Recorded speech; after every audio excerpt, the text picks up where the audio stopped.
दुधगी गुरुजींच्या दारापुढं आणि त्या झाडावर एक पोपट आहे, त्या पोपटाला संताचा महिमा विचार.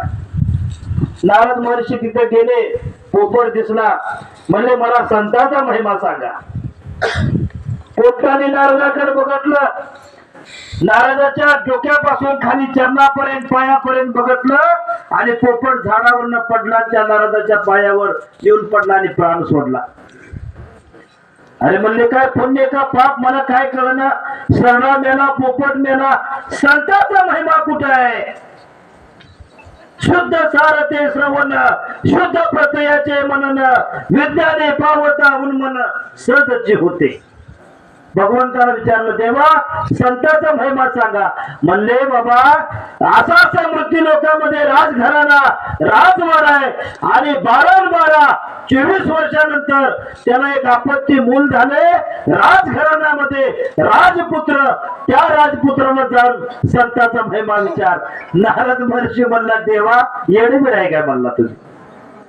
सरण्याला कोण नव्हतं, सरडा मेला, मी वाचलो. पोपटाला कोण नव्हतं, पोपट मेला, मी वाचलो. आता राजाचा पोरगा 12-24 वर्षानंतर त्याला मुलगा झालाय आणि तो मुलगा मेल्यानंतर मला येऊ देतील माघारी? नारदा जा रे बाबा, म्हणले संताचा महिमा तिथं तुला कळल. भगवंताची आज्ञा होती. नारद पटकीना राजवाड्यात आले. थोडक्यामध्ये तिथं असणाऱ्या त्या राजघराण्यात त्या राजपुत्राजवळ गेले आणि त्या बाळाला विचारलं, मला संताचा महिमा सांगा. आता 12 दिवसाचं बाळ काय संताचा महिमा सांगणार? पण 12 दिवसाचं बाळ खदा खदा खदा खदा असा लागलं. नारदाकडे बघितलं, नारदाला सांगितलं, 12 दिवसाच्या बाळाला वाचा फुटली. म्हणले नारद महाराज,